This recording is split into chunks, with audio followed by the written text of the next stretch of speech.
네, 맥체인 성경 읽기 오늘 시편 50편 말씀입니다. 시편 50편 말씀은 표제에 이렇게 기록되어져 있죠. 아삽의 시다라고 표현을 합니다. 아삽이 그렇게 평탄한 삶을 산 것은 아닌 듯합니다. 오늘 본문 말씀을 보게 되면은 15절에 이런 표현이 나와요. 환난 날에 나를 부르라 내가 너를 건지리니 내가 나를 영화롭게 하리로다. 아마도 아삽을 찾아오고 또 아삽의 그 산 가운데에 그렇게 평탄한 삶은 아닌 듯 그런 표현들이 나오게 됩니다.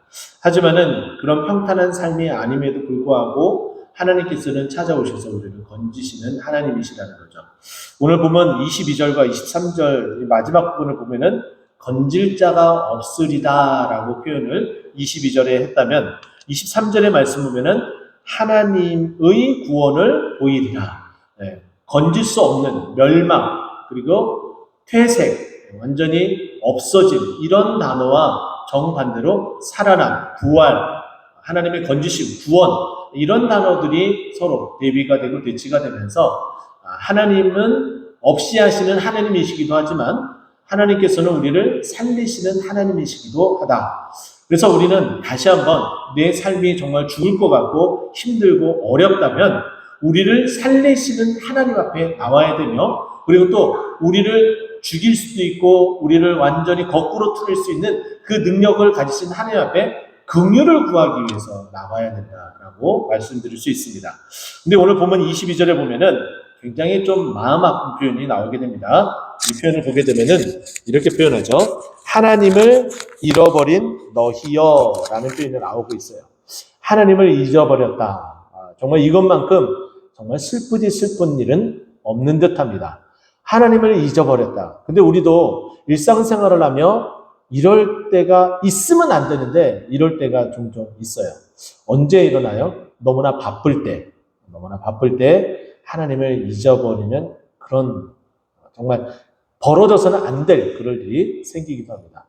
또 하나님을 언제 우리가 또 잊게 되냐면은 우리가 하나님을 점점 찾지 않을 때 잊어버립니다. 여러분 하나님을 찾으면은 계속 찾게 됩니다. 계속 나올 수밖에 없고 계속 하나님을 부르줄 수밖에 없어요. 그런데 반대로 하나님을 한 번 잊어버리고 그리고 두 번 잊어버리고 한 번, 두 번 예배에 빠지는 것이 너무나 자연스럽게 몸에 습득이 되어지면은 세 번, 네 번도 더 자연스러워집니다. 그러다 보면 그게 이제 장기 결석이 되어져요. 극동방송을 듣다 보면은 방학을 오랜 시간 동안 하시는 분들의 전화 통화를 종종 이렇게 하는 모습을 보게 됩니다. 어떤 분은 뭐 2년, 3년 코로나 기간으로 이렇게 딱 말씀하시기도 하지만은 어떤 분은 40년, 50년 이렇게 길게 방학을 하시는 분도 계세요. 근데 40년 이상, 50년 이상 이렇게 방학하시는 분들 보면은 학창 시절에, 중고등학교 시절에, 대학교 시절에 교회에 가서 신앙생활 하다가 무엇인가가 어떤 계기가 있어서 교회를 멀리하게 되고 그 이후로 교회를 나오지 않게 된다는 거예요. 그런데 하나님께서 구원하시기로 작정한 하나님의 그 백성은 어떻게 돼요? 하나님의 때가 되면은 하나님이 다 구원하시기로 작정하셨기 때문에 다 부르신다는 거예요. 그래서 주위 사람들이 신앙생활을 하고 또 권면을 듣게 되고 그리고 수많은 라디오 채널이 있는데 하필이면 또 극동방송을 듣고 계시는 거죠. 그래서 극동방송을 들으면서 문자를 안 보내드는데 굳이 또 문자를 보내는 거예요. 자기가 깊은 방학 가운데 있다라고 고백을 하면서 40년, 50년 이런 방학을 한다라는 것을 너무나 자연스럽게 네. 근데 그거는 부끄러움이 아니에요. 살기 위한 몸부림이라는 거죠. 그렇게 해서 서로 통화를 하고 또 그 방송 프로그램을 진행하는 진행자 그리고 또 옆에서 같이 그 진행을 돕고 계시는 목사님이 권면을 해드리고 기도를 해드리고 또 교회에 다녀오셔서 꼭 다시 한번 연락해 주시기 바랍니다. 이렇게 이야기를 하고 또 기도해드리고 이런 모습들이 있다는 거죠. 당연히 이제 우리들 가운데서도 그런 모습이 있어야 되는데 제가 말씀드리는 것은 정말 이렇게 하나님을 잊어버리게 되면은 우리는 멸망으로 갈 수밖에 없다는 것이고 또 그 멸망으로 가다가도 하나님의 그 구원과 작정의 그 섭리 가운데 있다면은 그 마음이 돌이켜지고 하나님을 떠올리고 다시 하나님께 나와서 구원받게 된다라는 것을 우리에게 말을 해주고 있는 거예요. 그래서 우리는 다시 한번 이 말씀을 곱씹어야 된다는 거죠. 하나님을 잊어버리지 말아야 된다. 근데 이 하나님을 잊어버리지 않는 사람이 이제 적극적으로 해야 될 일, 당연히 기본 베이스는 하나님을 잊지 말아야 되는 것이지만 이제 하나님을 그렇게 잊지 않는 자들이 이제 한 걸음 더 나아가서 적극적으로 해야 될 일이 무엇인지 23절에 우리에게 그 이야기를 해주고 있어요. 감사로 제사를 드리는 자. 하나님 앞에 감사로 제사를 드리다라고 표현을 합니다. 하나님께 감사함으로 나아가야 된다는 거예요. 시편 100편 4절 말씀을 보더라도 감사함으로 그 문에 들어가며 찬송함으로 그 궁정에 들어가 이렇게 표현하고 있어요. 하나님의 그 성전, 그 성막에 들어갈 때에 항상 그 문을 통과할 때 감사함이 있어야 된다는 거예요. 내 삶에 감사함의 조건이 아무것도 없을지라도 그래도 감사한 가장 단 한 가지 조건은 뭐예요? 내가 하나님으로부터 구원받았다라는 거. 그리고 이 척박한 세상과 힘들고 어려운 이 삶 속에서도 내가 지금 이 자리에 나올 수 있도록 인도해 주셨다는 거. 이것이 감사할 제목이라는 거죠. 그래서 감사함으로 그 문에 들어간다라는 것은 하나님 앞에 나아갈 그 새롭고 산 길을 예수 그리스도 앞에 감사하며 한 걸음씩 한 걸음씩 주께로 나아오게 되는 거예요. 그렇게 나아오는데 그렇게 하나님께 감사로 제사를 드리는 자가 하나님을 영화롭게 한다라고 말씀합니다. 하나님을 영화롭게 하는 것은 사람이 제일 되는 목적입니다. 우리가 알고 있는 것처럼 대소요리문답 1번에 보면은 사람이 제일 되는 목적이 무엇이냐? 라는 그 질문에 하나님을 영화롭게 한다라는 거 이야기를 해요. 그러면 하나님을 영화롭게 하는 것은 당연히 이 시편 50편 23절에 있는 이 말씀, 이 마지막 절에 있는 이 말씀처럼 어떻게 하면서 살아가야 돼요? 감사로 제사를 드리는 자가 되어야 된다는 거예요. 자, 근데 우리가 제사를 드리면서도 감사함으로 드리지 못하는 경우들이 있습니다. 없을 것 같은데 있어요. 마지못해서 습관적으로. 이스라엘 백성이 그랬습니다. 우리가 알고 있는 것처럼 말라기 말씀을 보게 되면 이스라엘 백성은 습관적으로 하나님 앞에 나오는 모습이 있었습니다. 그래서 제물도 정말 깨끗하고 또 흠이 없는 것으로 하나님께 드려야 됨에도 불구하고 그렇게 하지 아니했다라는 거예요. 다리 저는 것, 눈 먼 것, 이것은 당연히 하나님 앞에 드려서는 안 됨에도 불구하고 그것을 가지고 하나님 앞에 드리겠다라고 이야기를 합니다.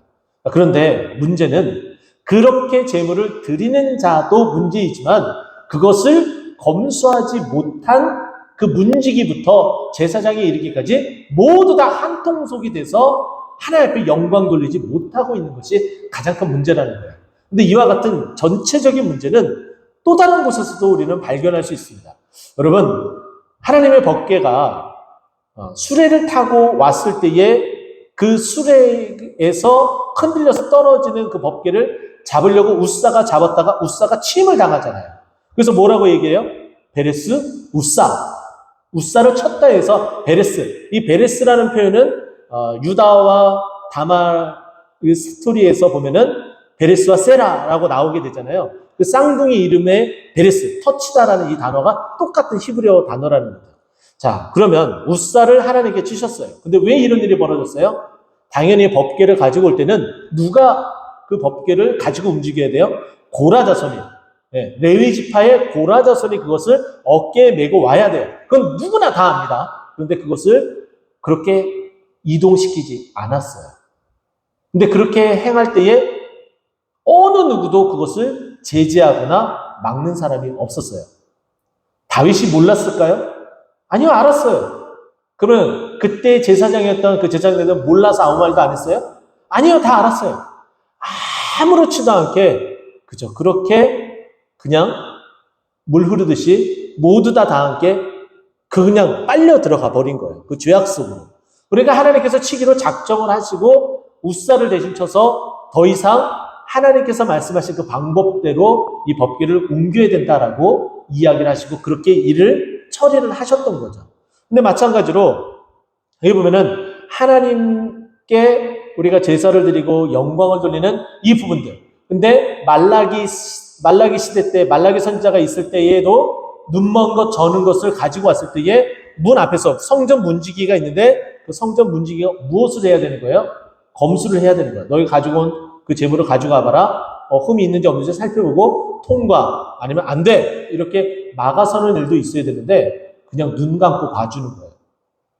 당연히 저는 것, 눈먼 것 시장에 내다 팔아도 값어치를 못합니다. 그러니까 하나님 앞에 영광을 돌리러 나오는 자들이 가장 값진 것으로 드리는 것이 하나님께 나와 예배 드리는 거예요. 우리가 하나님 앞에 예배 드릴 때에 가장 값진 것으로 드리잖아요. 그 피가 누구의 피예요? 예수 그리스도의 피입니다. 가장 값진 예수 그리스도의 피값으로 우리가 이렇게 나와서 예배 드리고 있어요. 그런데 이스라엘 백성들은 지금 어떻게 하고 있어요? 그 가장 값진 피가 아니라 가장 값지지 않는 피, 어느 누구도 거들떠보지 않는 그런 피를 드리려고 눈먼 것과 저는 것으로 가지고 왔다라는 거예요. 다 한 통속이 돼서 성전 문지기도 그것을 봐주고 그리고 뒷돈 챙기고 그냥 넘어가 버리고 또 그것을 제사장에게 또 건네주고 모두 다 한 통속이 돼서 다 그렇게 하나님을 온전하게 예배드리지 못하고 있었던 거예요. 그것이 감사로 제사드리지 못한 자들의 말로라는 거죠. 근데 우리는 이제 이와 같은 모습에서 이제 탈피해야 됩니다. 여기 보게 되면 다시 한번 읽어드립니다. 감사로 제사를 드리는 자가 다른 어떤 자들보다도 감사로 제사를 드리는 자가 누구를 영화롭게 해요? 하나님을 영화롭게 합니다. 근데 하나님께서 그 행위를 옳게 하신다는 거예요. 그렇게 하나님 앞에 감사로 제사를 드리는 자는 그 행위가 옳게 만들고 하나님 앞에 나오는 그 자들을 하나님께서 어떻게 하신다고요? 구원해 주신다. 그러나 하나님을 잊고 저는 것, 눈먼 것, 온전하지 않는 것, 예수 그리스도 피 아닌 다른 것으로 하나님 앞에 나오는 자들은 어떻게 하신다라는 거예요? 그 구원에서 제외시키고 건지지 않으시고 찢으신다라는 것이 오늘 본문 말씀입니다. 그러면 이제 결론입니다. 우리는 어떻게 해야 될까요? 당연하겠죠. 우리는 다른 거 볼 필요가 없습니다. 하나님을 잊어서는 안 되고 당연히 기억해야 되며 하나님 앞에 나아가야 되는데 하나님 앞에 나올 때마다 하나님께 영광을 돌려야 돼요. 하나님을 영화롭게 해야 돼요. 근데 그렇게 하나님께 영화롭게 하기 위한 한 가지 방법 우리에게 딱 소개해 줍니다. 무엇이라고요? 감사로 제사를 드리는 자. 바로 그런 자가 하나님을 영화롭게 한다. 또 하나님께서 그 행위, 감사로 제사를 드리는 그 행위를 옳게 여기시고 구원 베푸신다. 이렇게 말씀하고 있습니다. 이 말씀대로 언제든지 어디서든지 하나님 앞에 예배 드리러 올 때 감사로 제사를 드리는 우리 모두가 되기를 간절히 축원드립니다. 기도하겠습니다.